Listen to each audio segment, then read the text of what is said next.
Hollywood, California, Monday, June 8th.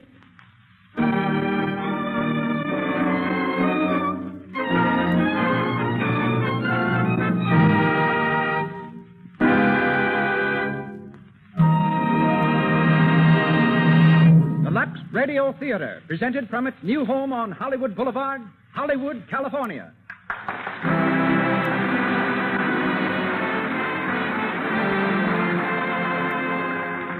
Lux presents Hollywood. Such great personalities as William Powell, Myrna Loy, W.S. Van Dyke, Theda Barra, James Seymour, Minna Gamble, Porter Hall, and many others will take part in this presentation sent to you by the makers of Lux Toilet Soap, the beauty soap of the stars. Appearing before a distinguished Hollywood audience, Mr. Powell, Miss Loy, and a cast of 18 great players present the play that has broken box office records from coast to coast, The Thin Man.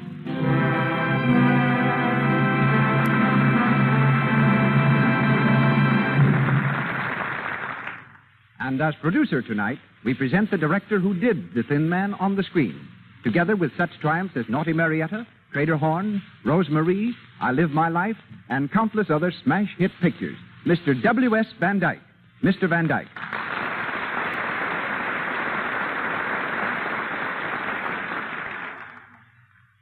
Hello, everybody. Well, it's a great scene at the Lux Radio Theater tonight. In our audience, we have Betty Davis, Jimmy and Lucille Gleason, Bob Armstrong, Ole Olson of Olson and Johnson, Stu Irwin, Jimmy Starr, famous communist, Evelyn Venable, Mr. and Mrs. Leon Schlesinger. Maybe it would interest you a little inside information on the show we're doing tonight, The Thin Man, and about William Powell and Myrna Loy, who are going to do it for you. As you know, The Thin Man was a best-selling novel by Dashiell Hammett. Hunt Stromberg, down at the studio, MGM, got a hold of it and brought it to me. Woody said, if you'll make this picture, I'll buy the story. Well, I read it, and while it was a good enough mystery story, there was something else about the book that struck me. Here was something new and fresh and very charming. A romance between a man and his wife. It's a story of a couple of kids that understood each other and had a blessed confidence in each other. Beneath all the casualness and all the wisecracking, there's a lovely, wholesome relationship. Something really deep and sweet and inspiring. Well, we decided to make the picture. Albert Hackett and Francis Goodrich wrote a swell script. William Powell and Myrna Loy played the parts. And how? They played them beautifully, because Powell was just Powell and Loy was just Loy. Both of them wisecracking all the time and clowning right through the picture.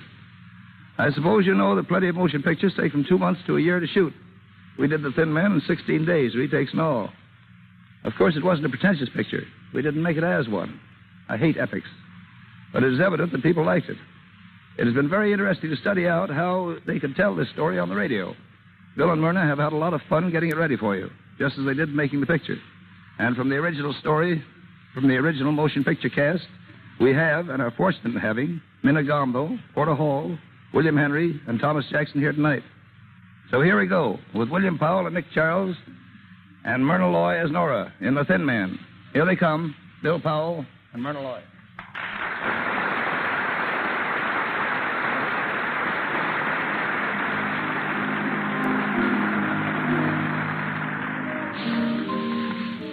We're in a fashionable cafe, Montmartre, New York City. It's Christmas Eve, and the well-appointed dining room is filling rapidly. From the bar comes a good-looking young fellow of about 35, tall, casual, and worldly wise. He's Nick Charles, the well-known private detective, played by William Powell. And he's waiting for his charming wife, Nora, played by Myrna Loy. As he takes his place at the table, a young girl on the other side of the room recognizes him and hurries over.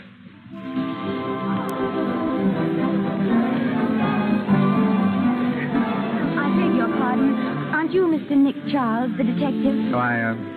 Yes, I'm Nick Charles. I thought I recognized you. My name is Dorothy Wynant. Oh, yes? How do you do? Do you mind if I sit down for a moment? No, but I'm expecting my wife in a few minutes. You don't mind explaining your presence to her? Oh, of course. That's my fiancé over there at the other table. Oh, well, that makes everything all right, doesn't it? Sit down. Thank you. Your name is, Dorothy Wynant. I'm Clyde Wynant's daughter. Clyde Wynant. Oh, yes, of course. Your father was having some trouble about one of his inventions a few years ago. I handled the case for him. I know. That's why I want to speak to you now. Oh. Well, I'm not practicing anymore, Miss Wynant. You see, I retired. Please, Mr. Charles. I need you. Oh. What seems to be the trouble? It's dead. He went away about 3 months ago, and I haven't heard from him. Not a word. I'm worried sick. Oh, I wouldn't if I were you. After all, he's an inventor. He gets an idea he wants to work on. It's only natural that he should hide away somewhere. He's done it before. Yes, but never for 3 months. Did you see him before he left? No.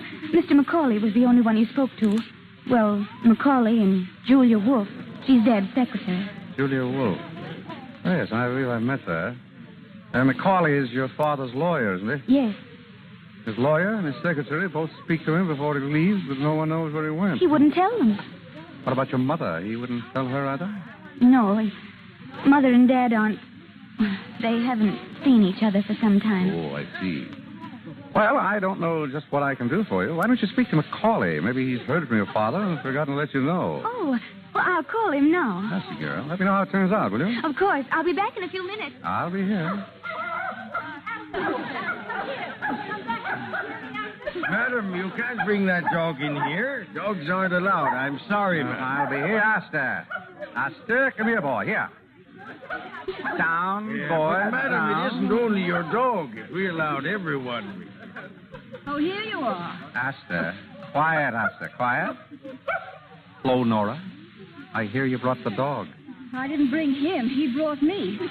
I think the doorman's mad, Nick. Madam, I'm afraid you'll have to take the dog outside. It's all right, Joe. It's my dog and my wife. You might have mentioned me first. But, Mr. Charles, are you sure that Of course I'm sure. He's well trained. He'll behave himself. nobody might bite someone? Oh, no. Only me, Joe. He only bites me. Yes, he's fussy about what he eats. Go ahead, Joe. I'll be responsible for him. Very well, sir. If you say so, sir.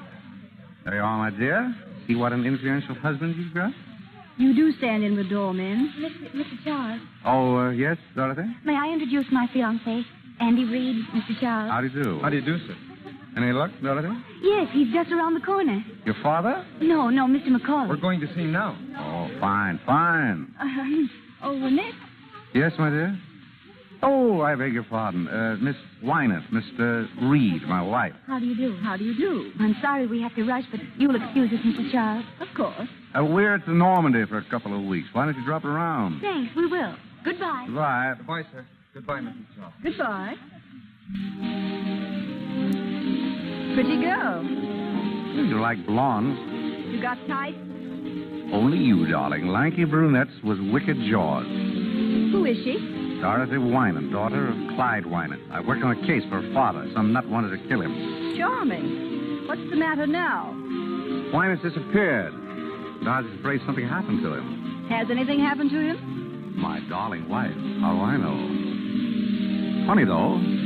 That secretary of his ought to know something. Secretaries usually do. Who is she? Julia Wolfe. Smart girl, Julia. I always suspected she had some kind of hold on Wynant, and that's why he kept her on. Maybe you ought to give her a ring. What for? Oh, just to say hello. Maybe. Want a nickel? No, I've got one. I'll be right back. Hello? I want Skylar, 40962. No, Skylar. That's right, 409.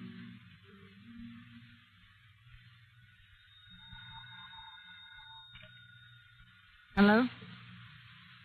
Yes, Julia Wolfe speaking. Who? Oh, hello, Mr. Charles. Yes? What was it you wanted to... Oh, no, I don't. He didn't tell me. Not a word. I'm sorry.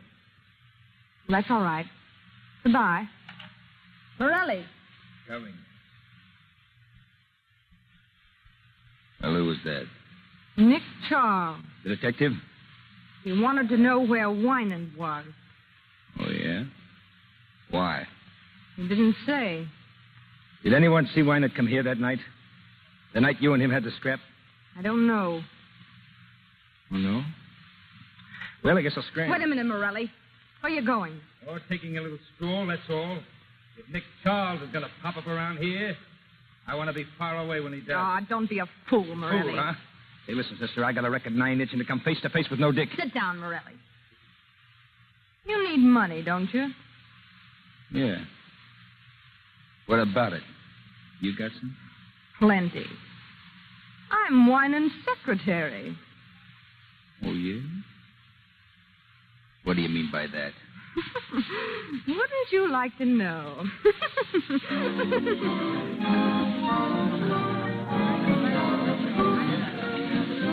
Your friend Pierre serves good dinners, Nick. Mm-hmm. All right.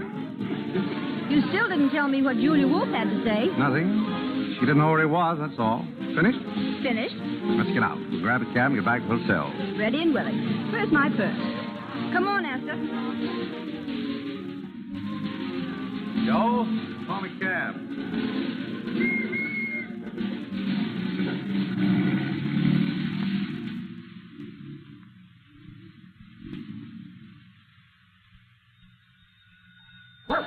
Hello? Hello? Asta, be quiet. Stop it. Hello? Yes? Who is it? Miss... Oh, he is. I see. Thank you. Oh, Nick. Yeah? It's Mr. McCauley. He's on his way up. Call, I wonder what he wants. Isn't he Wynant's lawyer? Yeah? Maybe he's got some news. Well, he ought... Say, you're worrying an awful lot about this business. Forget it. I'll open it. I'm Mrs. Charles. Come in, Mrs. Charles. Hello, McCauley. Well, hello, Charles. Well, how are you? Fine. Sit down. Thanks. Dorothy told me you were here. I took the liberty of coming to see you. Of course. Charles, what's Mimi up to? Mimi?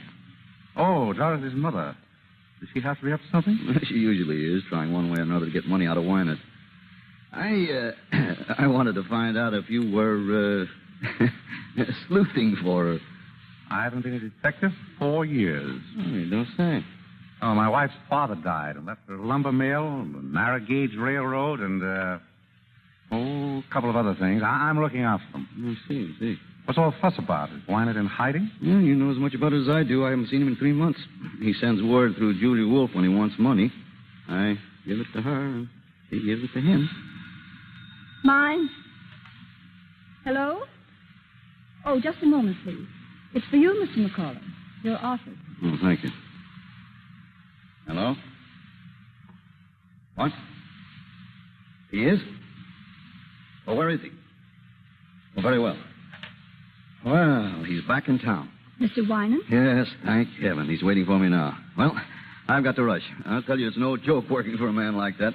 Oh, goodbye, Mr. Charles. Goodbye, Charles. Hello? Merry Christmas. Same to you.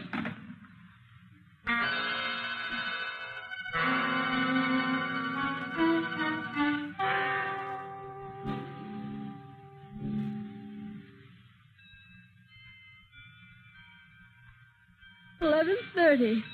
Almost Christmas, darling. If that's a hint, you can drop it. You get your present at breakfast not a minute before. Beef. You know, Nick, I've been thinking. It's funny the way Wynant popped up all of a sudden. Yes. Wasn't it? You think there's anything behind it? Why should there be? I don't know. It just strikes me as being funny, that's all. You're nearer than I am, darling. Hello? Speaking.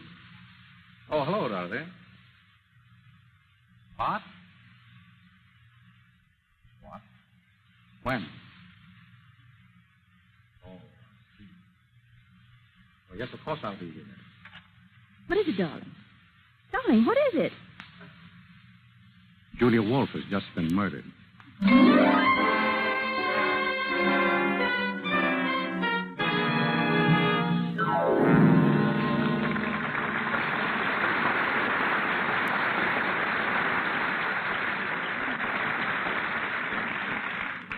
You are listening to William Powell and Myrna Loy in the story of The Thin Man from the stage of the Lux Radio Theater in Hollywood Boulevard. Before we go on with the story of Nick and Nora, we want to take you on a quick tour of Hollywood.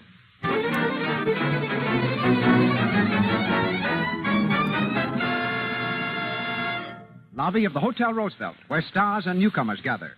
A young actress just breaking into pictures is telling her friend of her success.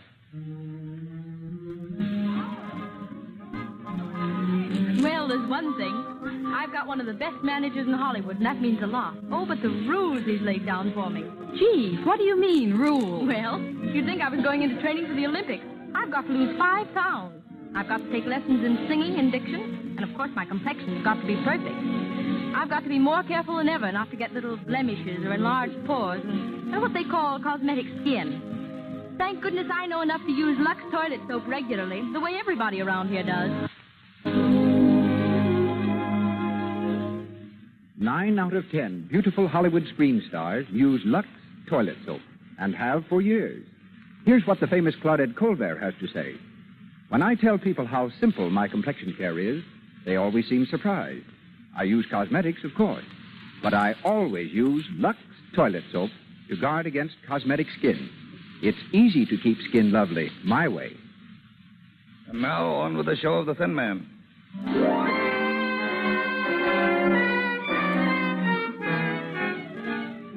An hour has gone by since Nick heard about the murder of Julia Wolfe. In the living room of their suite at the hotel, Nick and Nora are listening to the radio. A news reporter is broadcasting the latest developments of the case. And here's the latest news of the Julia Wolfe murder. The police have found out that the beautiful blonde secretary was the gangster's girl who's spreading the dragnet for one Joe Morelli, said to be hiding out somewhere in the city. In Paris today, the Chamber of Deputies... Never mind the Chamber of Deputies. Joe Morelli, that's what I want to know about. Well, did you get any more information out of headquarters? As much as they had. Julia Wolfe was shot and killed about 9 or 9:30. Body discovered on the floor of her living room a little after 11. Who discovered it? That'll surprise you. Mimi Wynant. Dorothy's mother? Right. What was she doing there? I don't know. Where's Clyde Wynant? Still missing. Missing? But Macaulay was going to see him. They had an appointment. I spoke to Macaulay. Wynant never showed up. Nobody knows where he is. It's going to be pretty tough on Dorothy, isn't it? Meaning what? Meaning that it looks as if Clyde Wynant skipped one appointment in order to keep another with Julia Wolfe. You think he killed her? Oh, it's just a guess.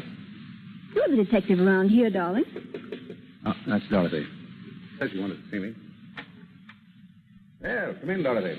Thank you. Is anyone here? That's Nora. Have a seat. Oh. Hello, Dorothy. I'm sorry for breaking in on you like this. Oh, that's all right. We're used to it. Anything wrong? Julia Wolfe is dead. Yes, we know that. Here's the gun she was shot with. What are you trying to tell me? That you did it? Yes. I hated her. She kept me from seeing my father. I went down there to ask her where he was. She wouldn't tell me. I shot her. Where did you hit her? Why, in the heart. Pretty good shot you are. What did she do? She fell down. Did she make any sound? Didn't scream? I don't know. Which way did she fall? She fell over backwards. Oh, yes? People fall toward a shot, you know, not back from it. I knew you were lying. Oh. All right, come on, now, brace up. Where did you get this gun? I bought it in a pawn shop. I thought so.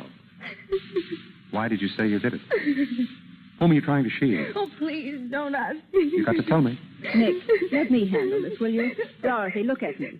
Nick is trying to help you. Why don't you help him? You were trying to shield your mother, weren't you? No.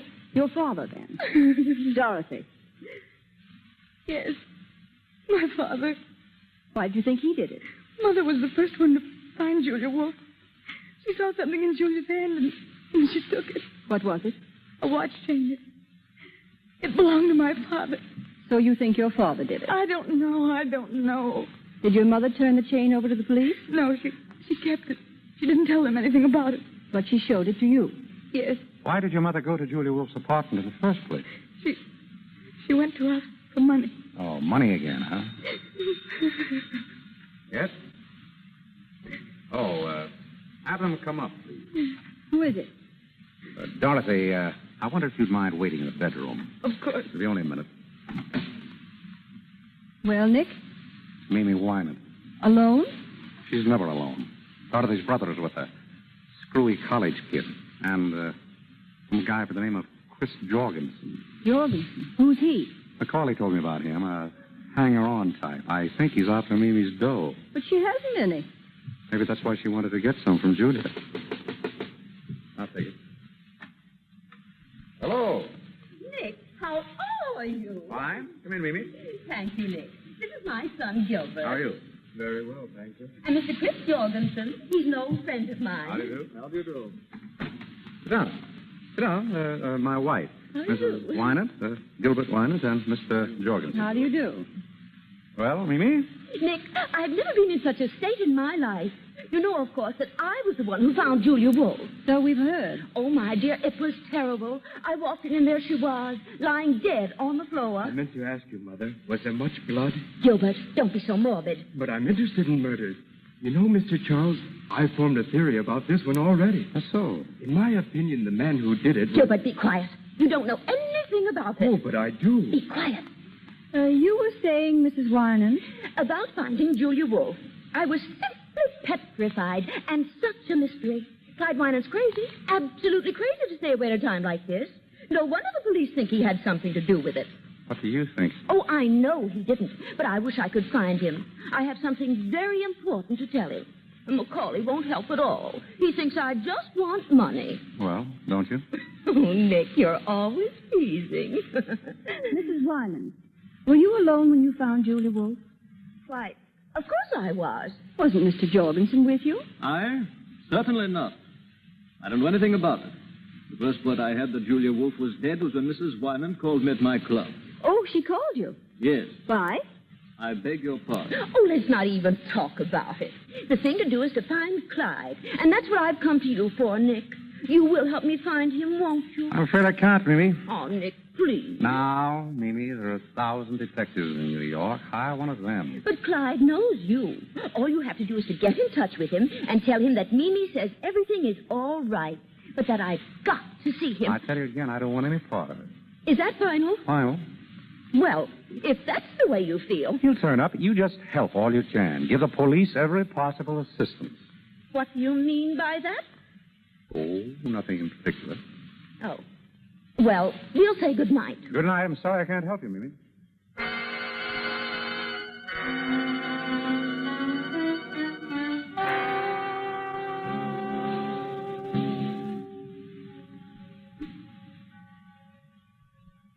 Hello.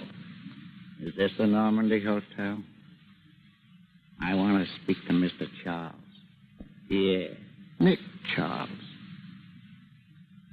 Hello, Mr. Charles? Say, I'm sorry I woke you up.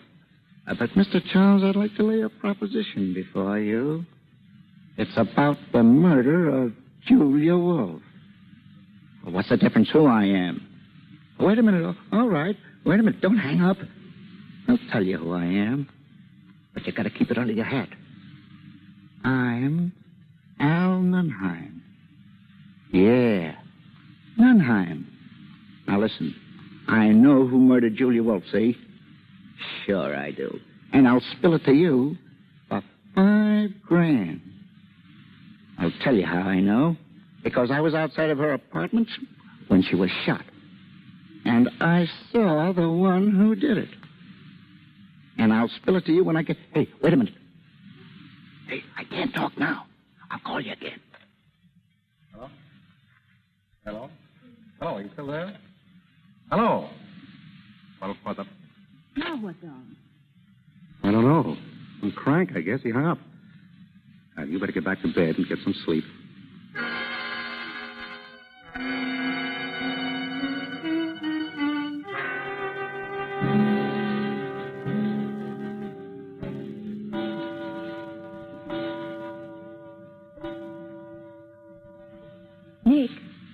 Nick, are you asleep? Yes. Good. I want to talk to you. That's jolly.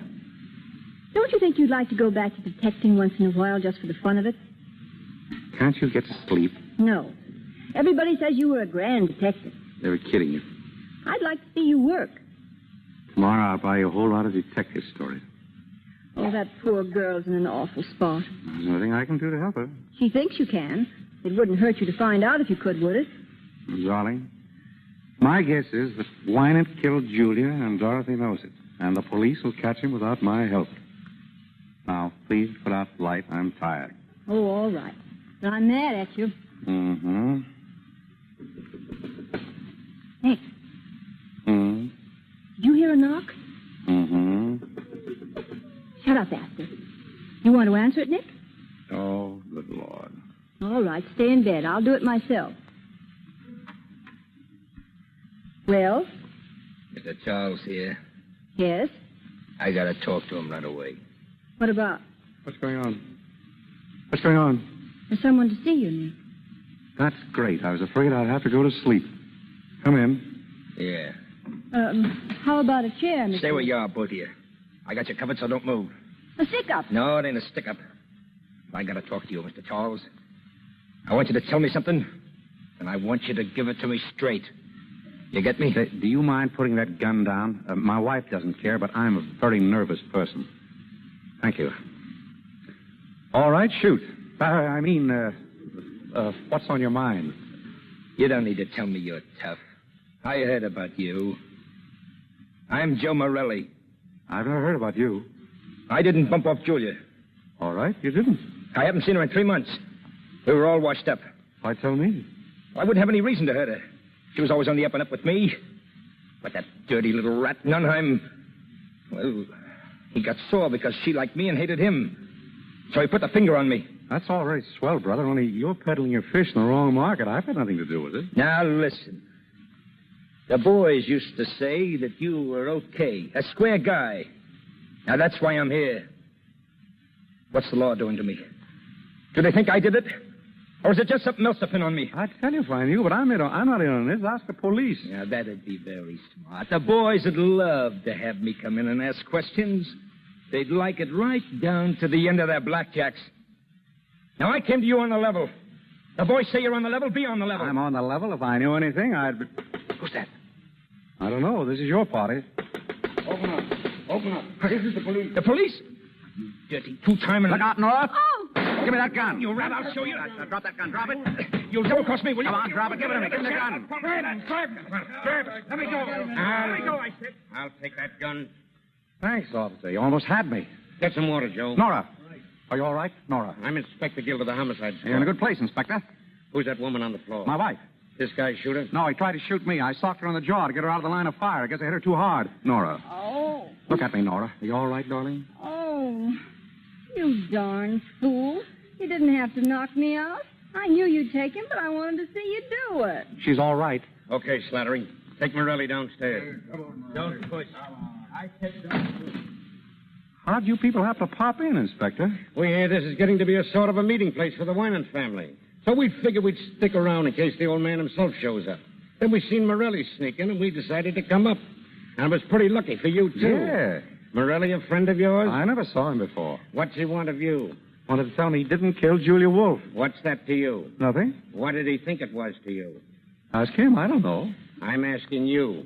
Keep on asking. Oh, so you're going to keep mum, huh? All right, Mr. Charles. I won't bother you tonight, but I'll be in tomorrow morning, and I'll have plenty of things to ask. Good night. Thank you, Inspector Guild. Next time you come, try to stay longer.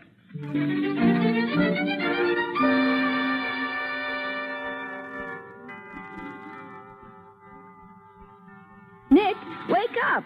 It's Christmas. Oh, yeah? Look, here's a telegram for you. It just came. Open it, will you? Probably a touch from somebody. Well? Nick, What is it? it's from Clyde Wynant. Listen. Will you take charge of investigation on Julia Wolfe murder? Communicate with Herbert McCauley. Clyde Wynant. Where's it from? Philadelphia. Then he didn't do it, did he, Nick? I don't know. Communicate with McCauley, huh? All right, we'll ask him up here this morning.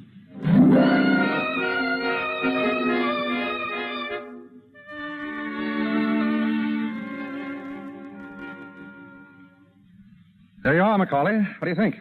He wants you to handle the case. Yes. Huh? Oh. Well, what are the chances of you doing it? Slim. Oh, please, Nick. Quiet, dear. I wish you would, Mr. Charles. Would it help any if I could persuade him to meet you? You might. I had word from Wynant myself last night. He gave me a code message to insert in the newspapers in case I wanted to get in touch with him. It wouldn't do any harm. Put it in. I'm sure you could clear this up. Oh, Wynant will only come back. It doesn't look well he's staying away at a time like this. Yes? Oh, just a minute. For you, Mr. McCauley, police department. Police department? Hello? Where? In Allentown. Yes. Well, when's the next train? Right. I'll get that. Well? Wynant's tried to commit suicide. They wanted me to go down and identify him. Well, I guess this changes the whole story, doesn't it? That looks like an admission of guilt. Oh, I had such hopes. I thought if you got on this case... well. Well, it's no use thinking about it now. Well, I'm sorry to have wasted so much of your time. You'll excuse me, won't you? Of course. Goodbye. Bye. Well, that's that. Let's finish. What's the matter with you? Oh, the mystery's all gone. And I wanted you to find out who did it. Maybe I will. But Wynant. I don't believe he did it. Why don't you? No reason. Just a hunch. But I'm going to find out. Come on, Dr. Watson. We're going places. I want to speak to Inspector Gill.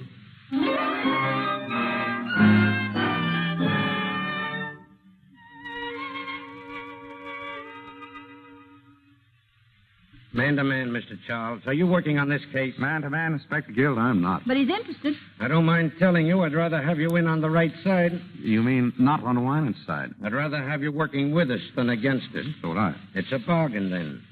Do you know about the case? I read the papers. Now, what about the suicide? Oh, that's a phony. The men didn't even have to go down. Yeah, I thought it might be. From now on, they're going to think that every thin man over 6 feet with white hair is Wynant. Do you think that Wynant did it? It looks like he planned something. He shut up his apartment and his shop. But there's nothing yet to clinch it. 50 will get you 100 that Wynant didn't do it. Who's your candidate? I haven't got that far yet. I don't think that everything points to Wynant. What about the alibis? They're all okay. Mrs. Wynant, the boy, Dorothy, Macaulay, even Morelli. What about Jorgensen? Oh, I'll check on that. Well, I'm afraid this is kind of dull for you, Mrs. Charles. Dull? I'm sitting on the edge of my chair. Frankly, I'm stunned. I don't know what to do next. What about you, Charles? Me? No, but I've got a hunch. What is it? I got a call last night. I thought it was from a crank, but I changed my mind. Whoever it was knew something, and I've got a feeling I'll hear from him again.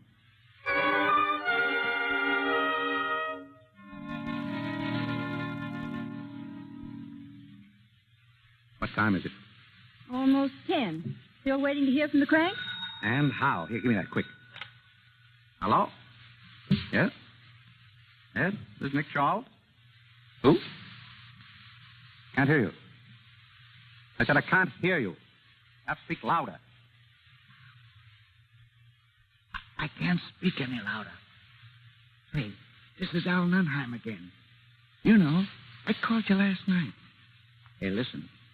Are you still interested in that proposition? Yeah, huh? All right, then. Now, here's the dope. And get this straight.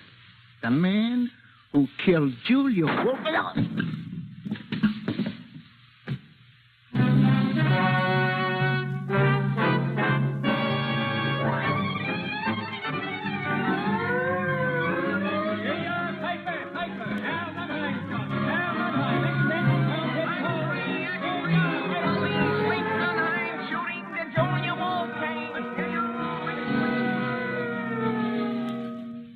What's this, Gil? You think Wynant killed Julia Wolf and Nunheim? Right. Why? 2 reasons. First off, Mimi Wynant came across with a watch chain. She plucked off Julia's body. Oh, she did, huh? It belonged to Clyde Wynant. Yeah. What's the second reason? A pip. The bullet that killed Nunheim came from the same gun. That's all right, Inspector. All right, it's perfect. Clyde Wynant is guilty of both those murders. Maybe. What? 50 will still get you 100. I say Wynant's innocent. You can say what you want, but I'm spreading a dragnet for that guy over every town in these United States. And I'll get him, too.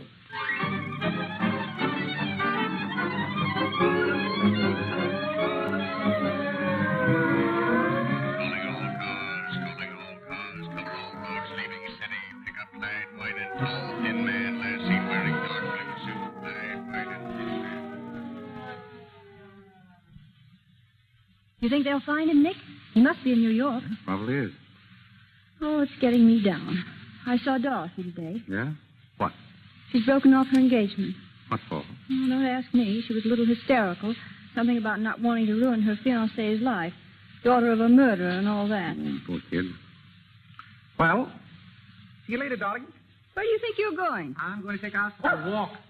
He's just been for a walk. We're going sightseeing, aren't we, Asta? Nick, what are you up to? I've got a hunch. I'm going down to look at Wynant's shop. I want to find out why it's closed. Well, why shouldn't he close it? He went away. He went away lots of times when I knew him, but he never closed his shop. I've got a hunch something's up. You mean he might be hiding there? I don't know, but this thing's got my goat. I've got to find out. Nick, I won't have you going down there at this hour of the night. He's a crazy man. He might kill you. It'll be all right. I've got Asta to protect me. All right, go on. Go on. See if I care. But it's a dirty trick bringing me all the way to New York just to make me a widow. You wouldn't be a widow long. You bet I wouldn't. Not with all your money. You dog. Goodbye, darling. Nicky, take care of yourself, won't you? Sure I will. Don't say it that way. Say it as if you meant it. Why, I believe the little woman cares. I don't care. I'm just used to you, that's all. Sure. So long, darling. Come on, Asta. Come on, come on. Goodbye. And call me, darling, please. I'll be waiting to hear from you. Asta, if you let anything happen to him, you'll never wag that tail again.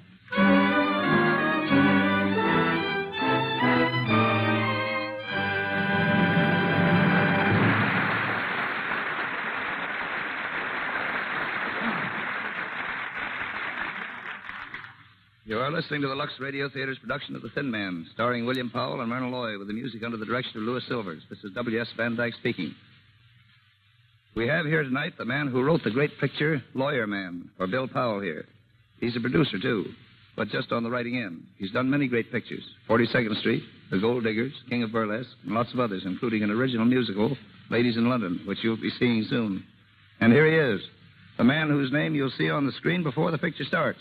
One of Hollywood's greatest picture writers, James Seymour. Come here, Jim.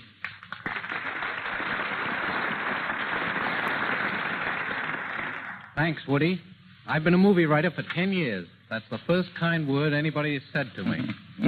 Listen, Jim, the average person thinks a movie writer is a fellow that sits by himself at a typewriter, hammers out a lot of dialogue, and hands it in. Would you like to correct that impression? I certainly would. Nobody works alone and by himself to make a picture. It's a matter of constant cooperation between producer, director, technician, actors, and the writers. Some of the best story ideas come out of the conferences. Jim, how many writers would you say there are on an average picture? Plenty. Believe it or not, I've seen pictures where there were more writers than actors. If all the people who contributed to the story got screen credit, it would look like a page from the telephone directory. You've written on both the stage and screen, Jim. Tell the folks how they're different. Well, pictures have less talk, but they tell more in less time. Like concentrated foods, all the good and none of the waste. In the theater, everything must be brought to the audience. On the screen, you take your audience wherever the camera can go. And here's another important point that comes right back to your Lux Radio Theater. On the stage, the star just enters. But on the screen, she's introduced with a big close-up, a picture of the star's face many times larger than life-size. Every time a movie star's complexion is mentioned in this Lux Radio Theater, I think of those close-ups. Those stars just have to be beautiful. And they found that Lux toilet soap helps them look their best. Producers know it, too. And that's why it's the official soap in all the great studios in Hollywood. Right, Woody? Right on the nose, Jim. Thanks for coming over. Thanks for asking me. Good night. Good night, Jim.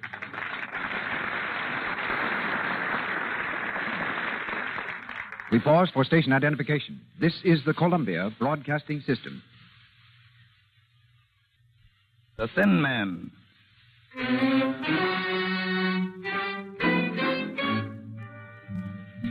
Nick is on his way to Clyde Wynant's deserted laboratory. In a dark and desolate section of the city, his cab veers sharply around a corner and pulls up in front of a gloomy, old, rickety building. Say, mister, are you sure this is the place you wanted? Looks like it. Come on, Asta, jump. How much owe you? $1.20. Or do you want me to wait? No, never mind. Oh, that's good. You know, this ain't no neighborhood to be in at 2 o'clock in the morning. I want to get out of here. There you are. Thanks. Hello. Come on, Asta. Come on, what's up with you?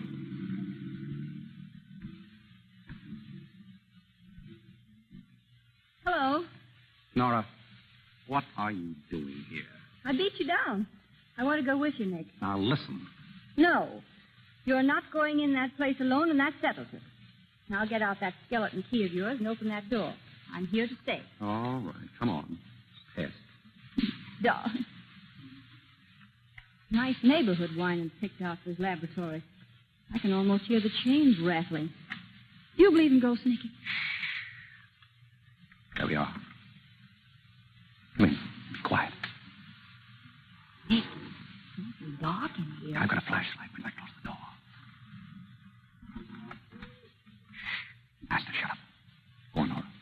Which way? Straight ahead to get the layout of the place. Looks awfully big to me. You can't even see into the corners. And don't let the shadows frighten you. Who's frightened? Hold it. What's the matter? This looks like Wynant's work table. More like a slab in a morgue. Look, Nick. There's a cement floor all around. Yeah, probably a lot of weight goes on that table. Come on. Where to now? There's an old desk over there by the wall. I want to take a look at it. What do you expect to find? Oh, if I knew what I'd find, I wouldn't be... Nick. What's it, Nick?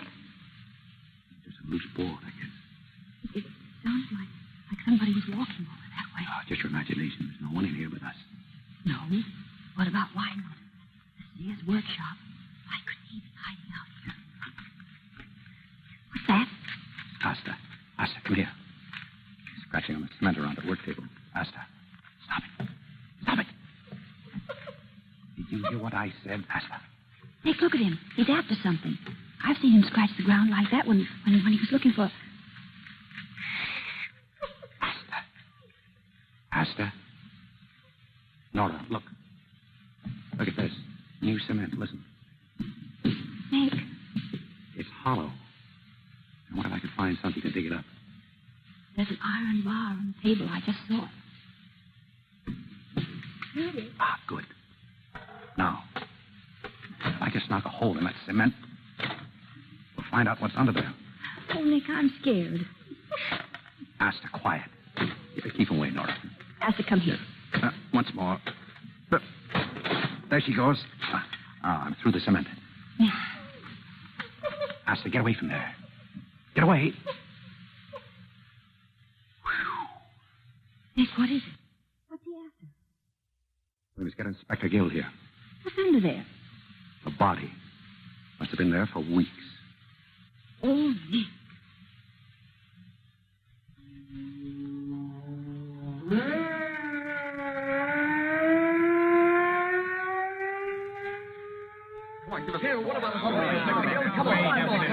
Wait a minute.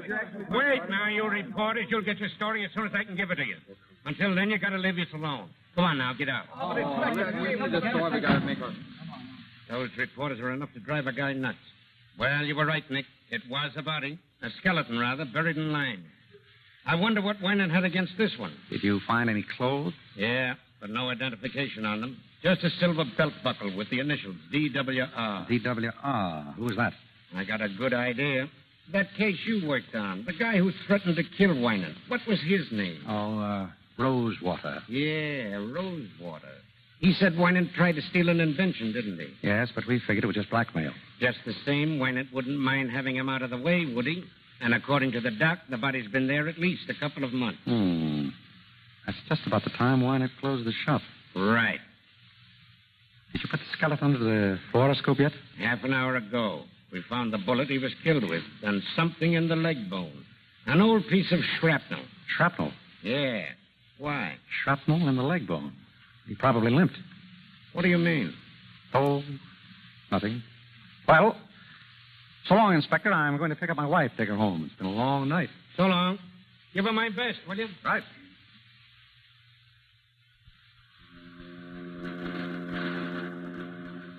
Where are we going, Nick? Back to the hotel, my sweet. Pack our bags and take a nice trip somewhere. A trip?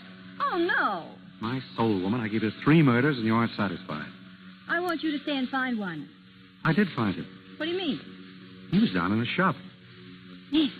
It was his body that was buried there. Wynant's body? Yep. But they all said it was Rosewater. Oh, that's what they think. What makes you so sure it's Wynant's body? Several things. Clothes, for instance. They were carefully preserved. And the body was just as carefully destroyed. The person who killed him counted on one thing, that all skeletons look alike. Well, don't they? Sure. But I remembered that Wynant had some shrapnel in his shin. They found it under the fluoroscope. How long has he been dead? A couple of months, anyway. Then he couldn't have committed those other murders. Smart gal. Wynant dead. Does Dorothy know? No, nobody but you. I didn't even tell Gil. Why not? I want to lie low till I get the whole dope. I don't want to go off half-cocked.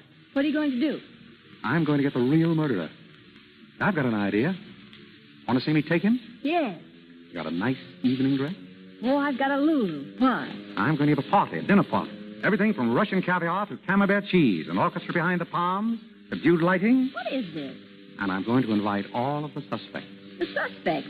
They won't come. Oh, they'll come. I'll have Gil issue the invitations. Nick, who's going to be there? Everybody. You, me, Dorothy, her ex-fiancé, His name's Andy. Right. Macaulay, Mimi, Gilbert, Jorgensen, and Morelli. Oh, darling, what a lovely party.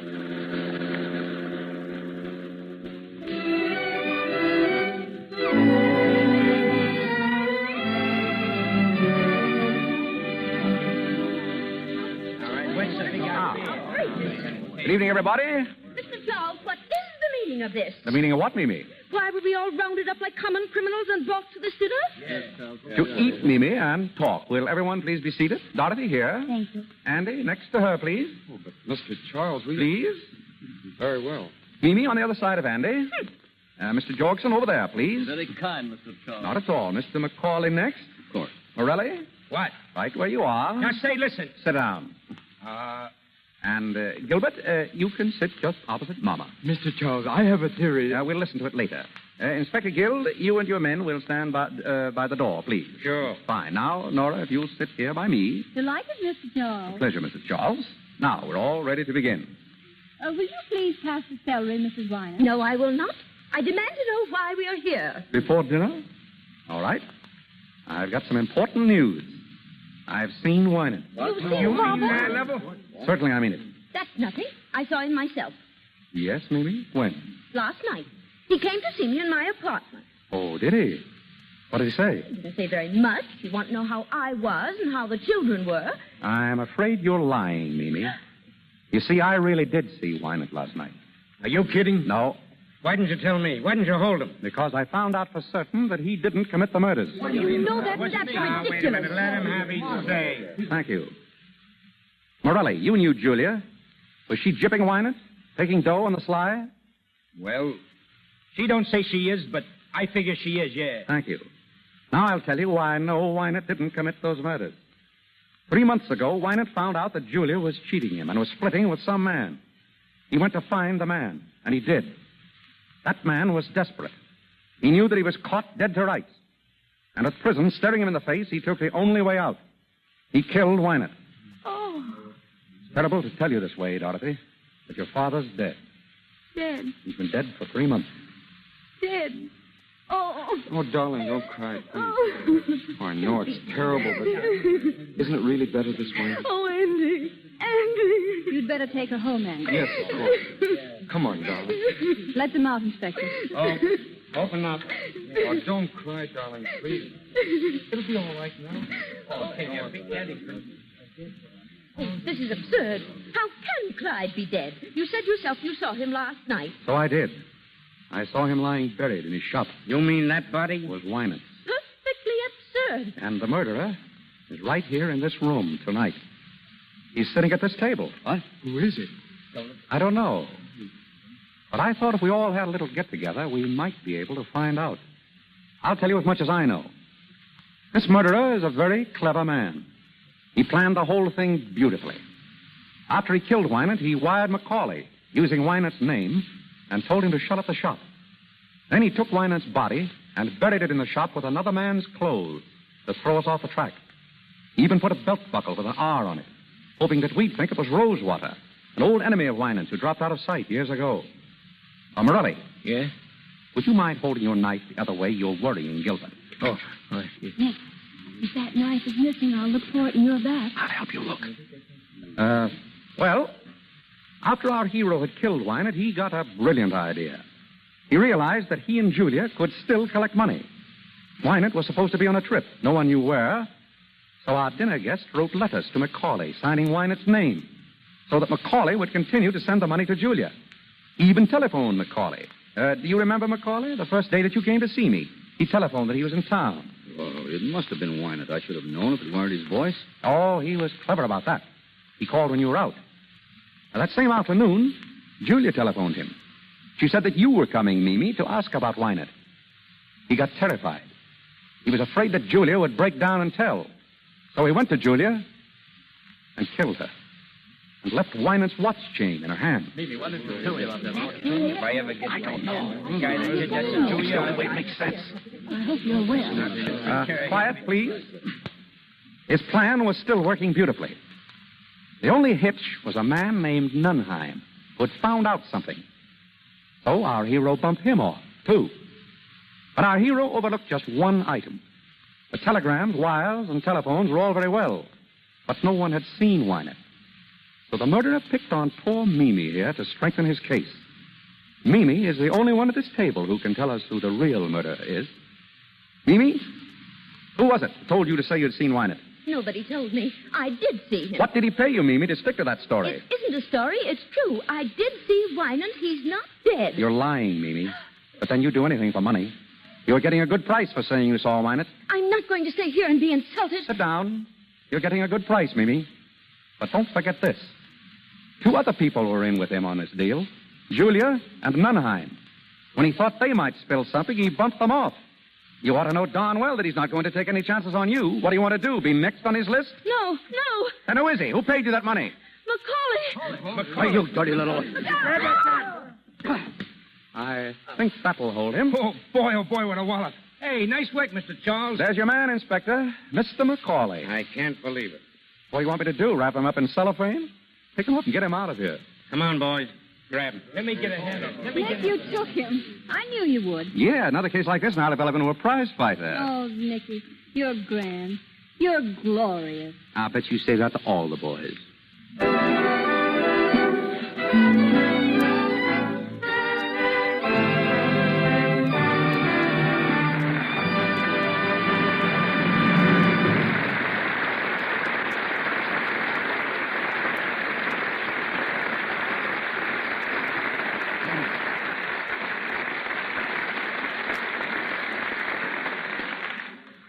Well, that's that. The story of the Thin Man with William Powell and Myrna Loy. I'm going to get them back out here in a minute to talk to you. As you know, these broadcasts from the Lux Radio Theater are quite an event in Hollywood. And among our many friends here tonight is one of the greatest stars of the silent pictures. I admired her from afar when she was doing such magnificent spectacles as Cleopatra, and I was just an extra. Today, she is the wife of one of our leading film directors. I've known her for many years as a most charming and gracious lady, and I want you to meet her now, Miss Theda Barrett.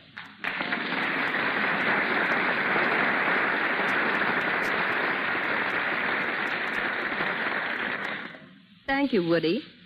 Our Hollywood entertainment has certainly developed amazingly since I was making pictures. Yes, everything's different now. As you and I know, before pictures grew up and started to talk, we had to translate all emotion into pantomime. Oh, you may think you have trouble today, but do you remember the difficulties we had working with a split screen? We had to express jealousy, hate, love, or devotion, all in pantomime, and at the same time keep pace as the director guided us with a 1, 2, 3, 4, just as a metronome guides a pianist. Pantomime has always been one of the greatest of arts.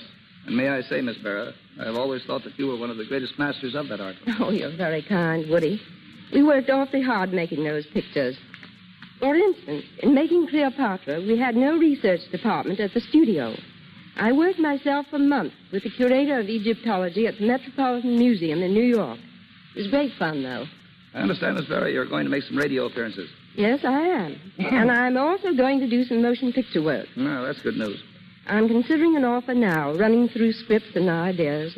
Oh, I just hope everyone will be as happy about another Theda Barrett picture as I am. The public has been very good to me in the past. And I know they'll be awfully glad to see you again. I'm sure it'll be a great thrill not only seeing you, but hearing your voice.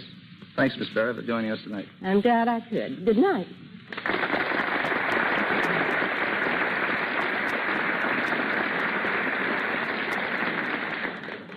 Hearing Theda Barrett talk of her plans brings to my mind some other plans I've heard discussed in Hollywood this week. Picture people are talking about Charlie Chaplin's recent statement that he will start work on a new picture very shortly. Miss Paulette Goddard will be starred. Chaplin will write and direct, but will not act in it. A disappointment to many of us. Barbara Stanwyck and Robert Taylor are starting a new picture today, and I'm tickled to death that I got the job directing. It's called His Brother's Wife. Speaking of Bob Taylor, there's a lad who is going places. He's got a great future. And sometime in that future, he's going to do Armand to Greta Garbo's Camille. Bill Powell and Myrna Loy here are interested in the making of MGM's picture, The Good Earth. Louise Rayner, who was with them in the Great Ziegfeld, and Paul Muni of the Stars. And now Bill Powell and Myrna Loy are coming out on the stage. Arise, Bill, Myrna.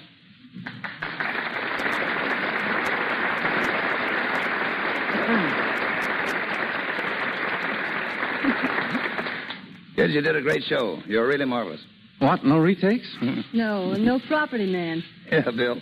I'll bet you're glad my property man isn't here. Remember how he used to swat you with a broomstick when you weren't hurrying on the set fast enough? Yes, that Harry Alvarez is a great fellow. He's the most independent cuss in the whole picture business. Listen, Bill, that fellow was with me in the Arctic when we made Eskimo. He was with me in African jungle when we made Trader Horn. And after a man has handled crocodiles, sharks, pythons, and polar bears, you can't expect him to be afraid of a mere actor. There's only one thing I can never understand about that picture, Eskimo, Woody. How did they tell you from the polar bears? He wore rubbers. I wore a hat. It must be pretty tough, Woody, when you have to plow through swamps, jungles, tropics, and the Arctic. I suppose when you call up and say you're going on location, your wife says, oh, yes, location. Do you want the snowshoes or the snakebite medicine? Unfortunately, she doesn't say that. When I say I'm going on location, she just says, you are not. Incidentally, I thought all about that traveling. I thought all about it when the Lux Soap people asked me to do this broadcast. Isn't it funny? In the Arctic, soap is something they like to eat. In the tropics, they use soap for money. And here in Hollywood, soap is something that keeps the stars beautiful. Now, I can see that it keeps Myrna beautiful, Woody, but when are you going to start using that? Nice talk, soap? nice talk. But I do use it that. And that's no kidding.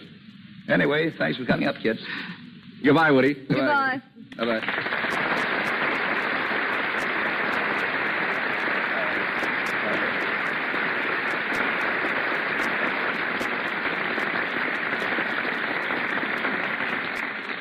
Before I tell you about next week's show, I'm going to ask our announcer, Mr. Rick, to tell you more about the cast and about Hollywood studios who are cooperating with us. Our cast of characters tonight: Nick, William Powell; Nora, Myrna Loy; Mimi, Minna Gamble; Macaulay, Porter Hall; Dorothy, Barbara Luddy; Gilbert, William Henry; Chris Jorgensen, Brett Morrison; Julia Wolfe, Margaret Brayton; Inspector Guild, Thomas Jackson; Morelli, Wally Mayer; Nunheim, Ernie Adams.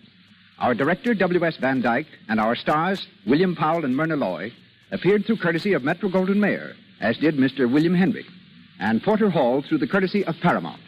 The musical director of this program, Mr. Louis Silvers, appears through the kindness of 20th Century Fox. And now, here is your producer, Mr. W.S. Van Dyke. Thanks to all of you in the cast. You did a swell job. Next week, ladies and gentlemen, the Lux Radio Theater is going to have a great show for you, and believe me, Al Jolson and Ruby Keeler are going to be here to appear in Burlesque. It was a smash hit on Broadway and then a great moving picture, and now it's going to make a marvelous radio vehicle for Al Jolson and Ruby Keeler. I think you'll like it.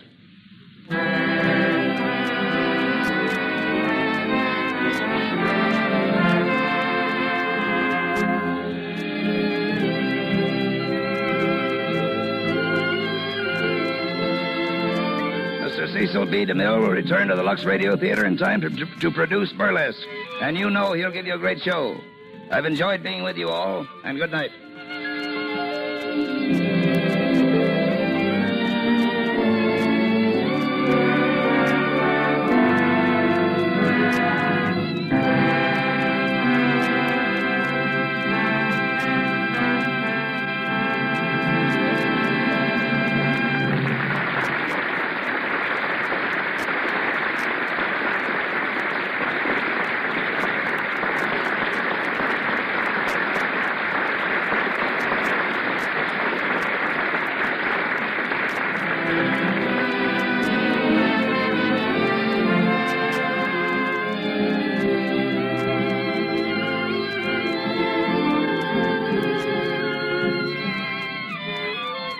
This is the Columbia Broadcasting System.